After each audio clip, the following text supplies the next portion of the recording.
So with Black Swan's banner coming to an end, the gambling addict in you might be trying to justify if you should pull for Sparkle, if you should try your luck, satisfy that gambling addiction in you. Well, this video is just for you, because I'll try to justify reasons to pull her, or maybe not justify, and you might be able to save your Jade for future characters. So we'll talk a bit about what she does gameplay-wise, and after we'll have a discussion as well about future upcoming characters and what you could be saving for instead. Before the video starts though, would just like to say that this is purely for gameplay.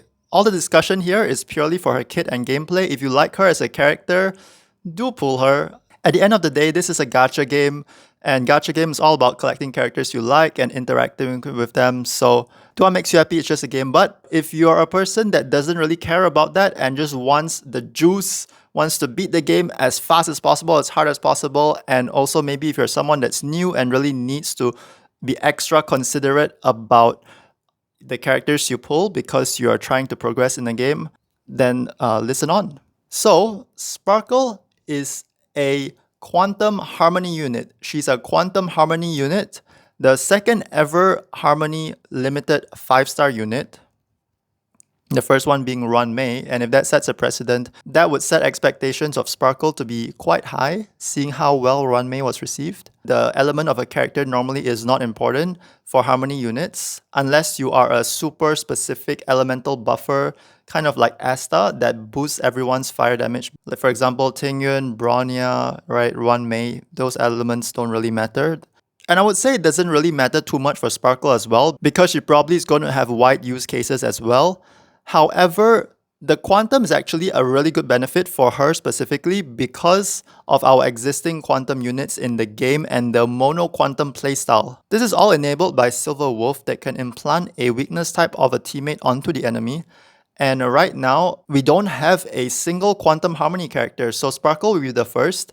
And so we can run Sparkle, Silver Wolf, a quantum nihility combo with a DPS and a sustain in Lynx or Fuxuan, which is the sort of standard cookie cutter hyper carry setup. 2 supports, 1 buffer, 1 debuffer, and then a sustain, and then your carry. So she'll be very comfy for that. And also really helps that like Zila, Jueyi, Qingcue especially would like to use skills multiple times. So her kit will be especially beneficial, as we'll see right here. From the live stream footage, which I will just play as I talk. So we don't know the specific details of her kit, but we were told a few things, which I will quickly go over in the next section. So essentially what we know is that she buffs skill points, action advance, and damage percent.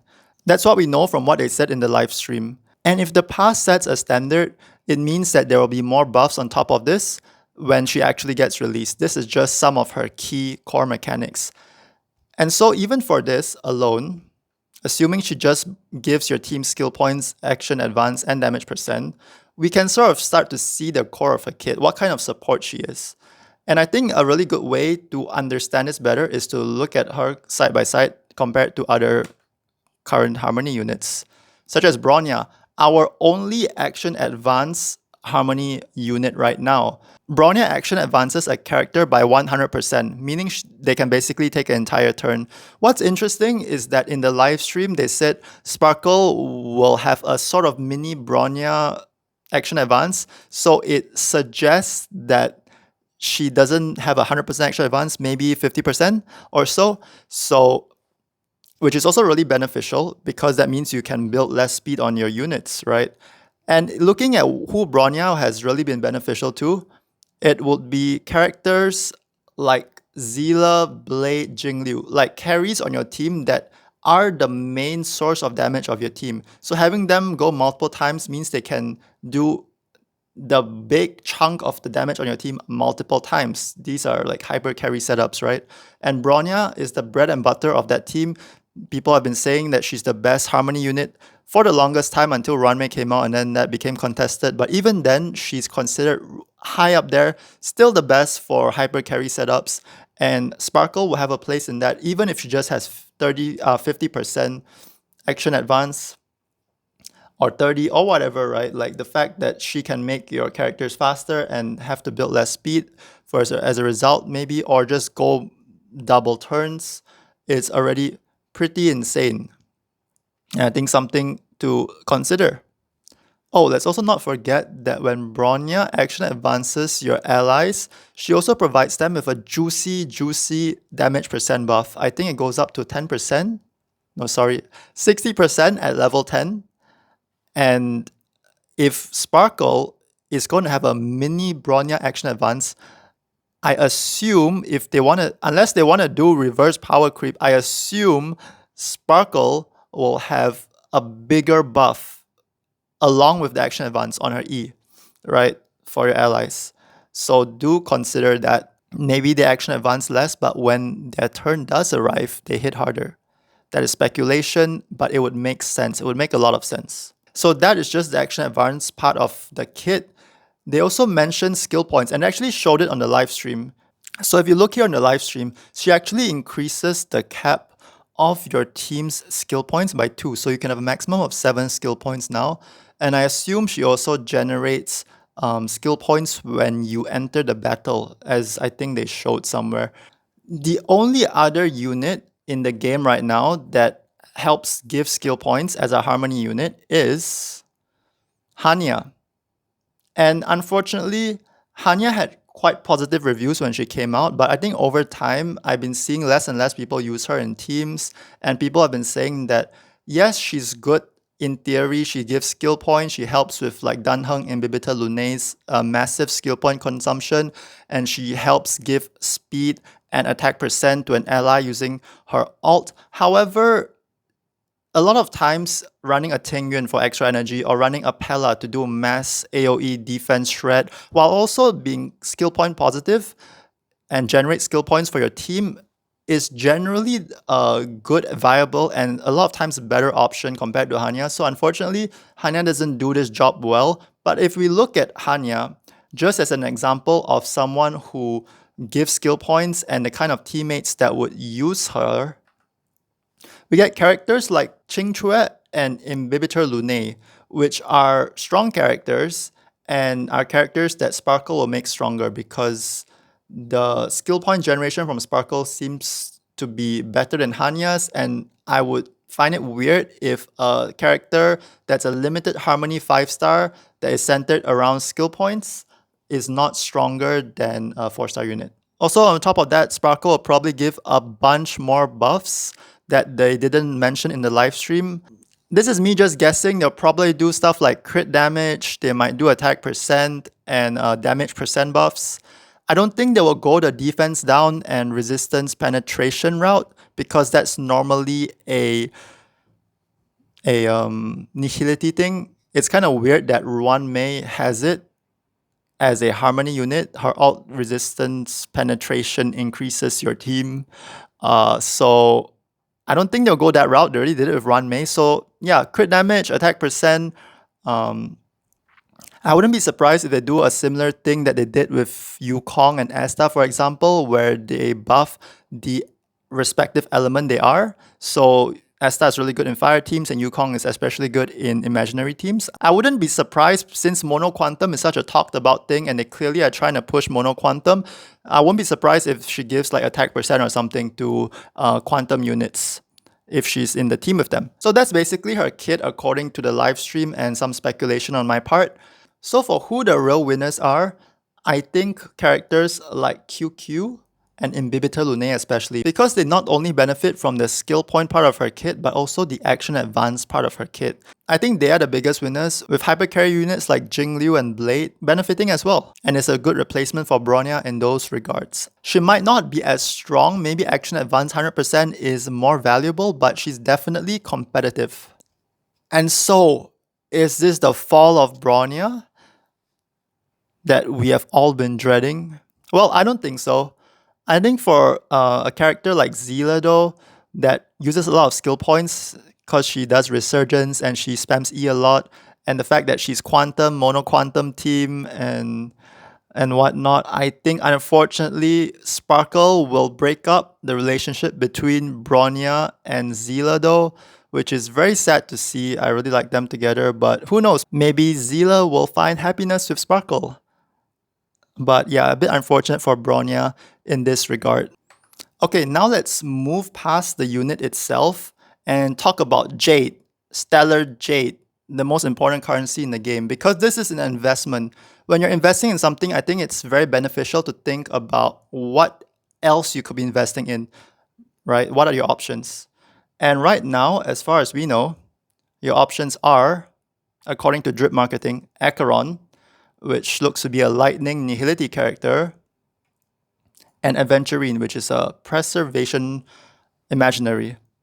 So at this point in time, we don't have a lot of information regarding these units officially, but I'd like to give my quick thoughts. If you're someone who is a new player, I would probably just straight up prioritize Acheron because she looks to be a lightning DPS. And if there's something you need to know about Hoyo games, if you don't know already, it is Raiden May and this character right here, this form of character, the purple hair, the cool looking, a bit edgy, katana wielding, Japanese inspired character, usually very strong, usually big damage, usually meta changing, meta defining. So if you are a new player and you need damage to clear the game, and even if you don't need damage, even if you're struggling to survive, killing enemies is a good way to survive more. The faster you kill them, the less damage you take. And the less damage you take, the higher chance you'll survive. So I would say just pull Acheron. Aventurine is more of a luxury pick in my opinion. Preservation is nice to survive. However, we already have Fu Xuan in the game. Even Japart and even non-preservation units like Bailu, Natasha, Lynx are good for keeping your team alive already. And when you get to the end game, it's about min-maxing a bit. And with Aventurine, I feel like he's going to bring a new mechanic along with being a preservation unit.